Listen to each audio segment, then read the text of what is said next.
Dans le cycle complet de conférences organisé en 2020 par le Journal of Regulation and Compliance sur le thème des outils de la compliance, la conférence qui est organisée le 5 mars 2020 a non pas pour thème tel ou tel outil, mais bien plutôt la question générale de l'effectivité et de l'efficacité de ces outils, et plus encore, comment les mesure-t-on, cette effectivité et cette efficacité?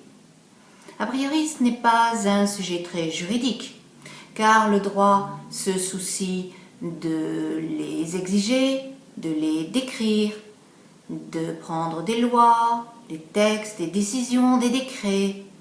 Mais ensuite, comment ça se passe? Est-ce que cela se fait en vrai? C'est-à-dire, est-ce que c'est effectif? Qu'est-ce que ça donne? C'est-à-dire, est-ce que c'est efficace? Alors là, ce n'est plus une affaire de droit. C'est une affaire de management, c'est une affaire de politique publique, mais ce n'est pas une affaire de droit. Jusqu'à ce que les textes finissent par se dire qu'il faut que les outils de la compliance soient effectifs. La cartographie des risques, les programmes de compliance, l'acculturation, c'est-à-dire la formation, produisent des effets en vrai, comme diraient les enfants. Que cela soit effectif, et les textes qui vont être pris vont mettre à la charge des sujets de droit, c'est-à-dire des entreprises, l'obligation d'effectivité des différents outils de la compliance. Les entreprises vont devoir, car c'est elles qui supportent cette charge, vont devoir donner à voir l'effectivité des outils de la compliance. Ceux qui vont les regarder, ce sont les investisseurs, les consommateurs, les salariés, les actionnaires, les parties prenantes et puis les autorités de contrôle, de régulation, de supervision, le juge. Et ensuite, non seulement il faut que ce soit en vrai, que ce soit effectif, voilà bien une des premières fois que le droit va intégrer dans ses propres normes ce souci de réalisation effective, mais il faut encore que cela atteigne le but, que ce soit efficace. Pourquoi est-ce que tous ces outils soient faits? Puisque comme ils sont désignés comme des outils, ils n'ont donc pas leur propre fin en eux-mêmes, ils n'ont de sens dans leur existence et dans leur poids que par rapport à un but.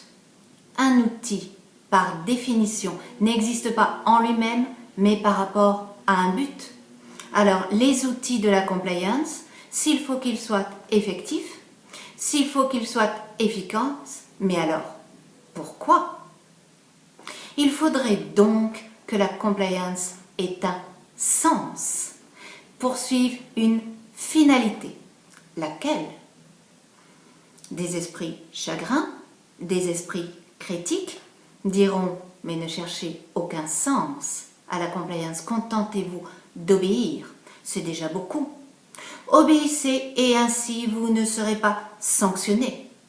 Mais en revanche, si vous obéissez, vous ne serez donc pas sanctionné, car on ne va quand même pas nous sanctionner alors que déjà nous avons tout bien fait, nous avons obéi entièrement. Et il faudrait en plus que nous soyons efficaces, alors que déjà nous avons fait tout ce que nous avons été obligés de faire.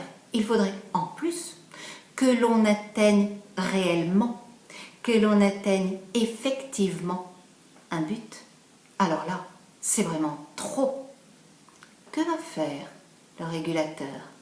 Non seulement veiller à ce que l'assujetti, donc l'entreprise, obéisse, mais encore que l'entreprise qui a les pieds et poings liés atteigne un but qu'elle n'a même pas elle-même choisi.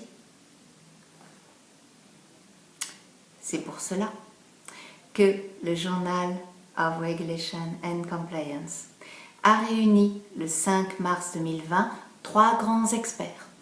Tout d'abord Laurent Benzoni, professeur d'économie, qui, d'une façon très générale, et cela est essentiel, au-delà des secteurs, va se demander s'il ne faut pas dépasser ce qu'il aura tendance à appeler la compliance juridique, c'est-à-dire l'obéissance. J'obéis, se dit l'entreprise, mais pas plus, de sorte que je peux faire des arbitrages. Et puis ce qu'il appelle la compliance stratégique, c'est-à-dire une entreprise qui vise un but qu'elle peut elle-même déterminer. Et à ce moment-là, qu'elle puisse revendiquer l'efficacité par rapport, par exemple, à un but social, sociétal, éthique. Qui a le pouvoir de déterminer ce but? L'éthique? Peut-être l'apanage de l'entreprise dans une corrélation avec la société? Est-ce que l'entreprise a l'opportunité de faire ça? Le privilège? Le pouvoir? De cela, Laurent Benzoni va nous parler. Et puis, car on ne peut jamais en rester aux généralités, même si celles-ci sont indispensables, concrètement, Bertrand Breillet, à partir de son entreprise, va nous dire comment, en vrai, cela se passe.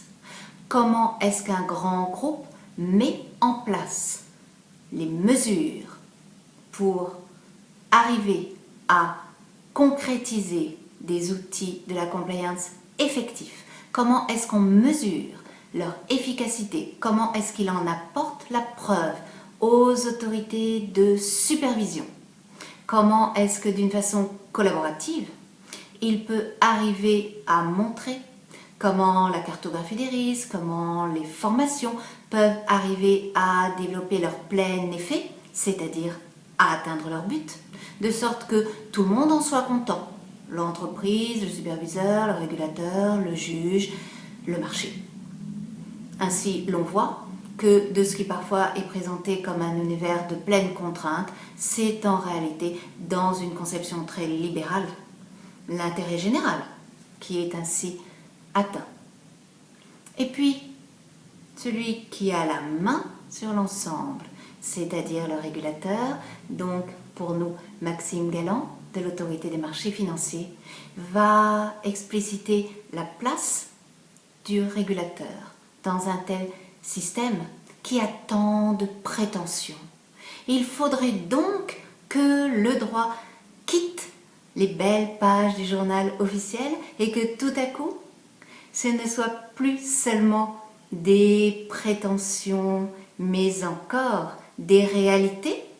Et il faudrait en plus que le régulateur soit là pour vérifier l'effectivité de toutes ces normes plus belles les unes que les autres.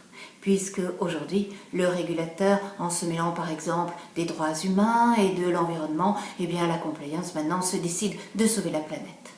Donc l'autorité de régulation va expliquer, en tout cas Maxime Galland, va expliquer que tout ça est tout de même bien difficile, que les normes de compliance ne sont pas forcément très claires et que le régulateur est quand même aussi dans l'attente de comprendre ce qui se passe.